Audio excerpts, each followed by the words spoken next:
Right, one special type of application that uses log base 10s and exponential base 10 is the intensity of an earthquake. All right, when they talk about earthquake, there's this Richter scale, and it's the seismic scale. And so when they talk about it, it's the relative intensity of the earthquake, and it's measured in the movement of the ground. Right, the earthquake shakes the tectonic plates, and it's the movement of the ground that the magnitude is talking about. So that the intensity, relative intensity, is talking about. The magnitude is how that affects the movement. Alright, so we're looking at the two. So the magnitude is what they talk about. When they say earthquake was a 7.2, that's the magnitude. Alright, so the intensity is how much was the plates moving. Alright, the intensity, which is 10 times the magnitude. Alright, so when you find the magnitude, when they do the Richter scale and they find it, they take the log base 10 of the relative intensity. Alright, and that's how they get their scaling. And again, most of the time it lands between 0 and 10, although there have been some earthquakes that went over 10. Then the relative intensity is the inverse of that, the exponential equation of that, so the flip of that. So it's the magnitude equals the log base 10 of the relative intensity. The relative intensity equals 10 raised to the magnitude, the exponential function 10 raised to the magnitude. So the magnitude of the Richter scale is the exponent on the intensity of the earthquake. Alright, so an example. Suppose a earthquake has a relative intensity of 7,500. Again, that's explaining sort of how the earth shakes. What's its magnitude? How big was the earthquake? Alright, well, magnitude, if you recall, again, you'll give these are on your formula sheet, is the log of the relative intensity. So you take the log of the movement, and this is a fairly small, what we would actually consider a fairly small earthquake. It would have a magnitude, be earthquake at the scale of a magnitude of 3.9, which 3.9 is basically a very small, maybe you could maybe feel it. Again, some people might not, and it rarely causes any damage at all, actually, and they occur more often than you think. So this is a fairly small earthquake. Alright, magnitude, so now this is the flip side. So now we're given the magnitude of 6.5, which again is a fairly, now this one's where we're going to get more damage. These are the ones that are considered slightly bigger earthquakes. These are the ones that cause damage to cities. And things like that, cause tsunamis if they're out in the ocean. So this one's fairly big, and so we want to know, well, how big is it? What's the relative intensity? And so remember, the relative intensity, well, you'd have to remember it's on your formula sheet, is 10 raised to the magnitude. Alright, so remember what that means. Alright, 10 raised to the 6.5 is, again, a very big number. It's, again, where's my calculator at? I think it's 10 raised to the 6.5 is 316,277.66. So it's pretty intense.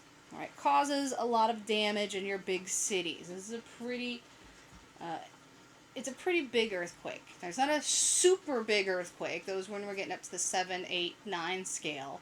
But this one's pretty intense and will cause damage. Will definitely cause some major damage in cities. Alright, the reason why the Richter scale is one of those things that a lot of times people will hear of but they don't really understand is that a small change in the magnitude, right, a 6.2 versus a 6.3. Right, those are two different scales, but remember, it's by 10 in intensity, and so even a 0.1 change in magnitude is a fairly large change in intensity.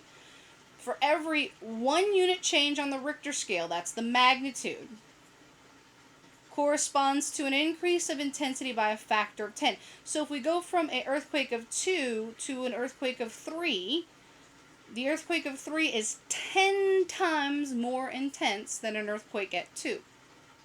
At the Richter scale 2. And so if we increase by T units of magnitude, so that's the change in the magnitude, so T would represent the change in the magnitude, then the intensity increases by 10 raised to that change because it's 10 times more intense. All right, so we're going to do a couple of examples. How does the intensity of an earthquake with magnitude of 7.4, which again would be a fairly large earthquake, compare to the earthquake of 6.5, which is another fairly big earthquake, but 674 is bigger. We want to know how much bigger is it? How much more intense is it? All right, so the first thing you do is you want to find the change. You want to find the T part. You want to find the change in magnitude, change in the Richter scale. So you always take the bigger number minus the smaller number. So you take your 7.4 earthquake, subtract away the 6.5. And so on the scale, it's a small difference on the scale. It's only a 0.9 difference if we're looking at the Richter scale. But remember, the intensity changes times 10. And so when we do the intensity of that,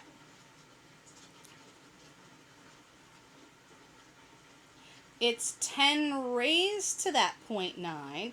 And so the change in intensity is 7.94 or about 8. So a 7.4 earthquake is about 8 times more intense, causes that 8 times more damage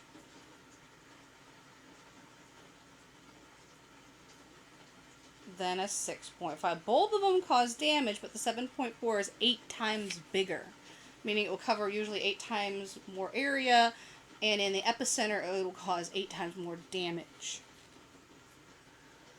All right. In a certain year, the magnitude, so in California, there was an earthquake of 6.2, right? California tends to get the bigger earthquakes. So they had an earthquake of 6.2. In another year, there's another fault line around Kansas City, but those tend to be smaller earthquakes. And so in Kansas City, they had an earthquake of 4.2. And so the difference in magnitude is 2, right? The change in magnitude of 4.2 is a lot smaller than a 6.2. A 6.2 would cause a lot more damage than a 4.2. Actually, the 4.2 is on the fairly small end. That would cause a minimal damage. 6.2 is starting to get to where you get a lot more damage. Alright, so the change is 2, right? The change on the Richter scale is 2, which 2 doesn't sound like a whole lot. But if we put it in terms of intensity, remember the intensity is 10 raised to that change, right? Raised to the intensity change.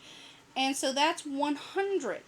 So a 2-unit change on the Richter scale, so going from 6 to 4, or 6 to 8, or 8 to 10, that is 100 times more intense. Alright, so the California quake was 100 times more intense than the Kansas City quake. Right, which 100 times is a lot. That's a big change in the amount of damage, how much area it covers, right? It's a very large change in the effect of the earthquake, right? The intensity is the effect of the earthquake. The scale tells you where you're at, where you land, all right? So again, a 2-unit difference in quake is huge. It's 10 times. 10. So 100 times the intensity rate. All right, so that's sort of the special example. We're going to do one more special example in the next set of notes.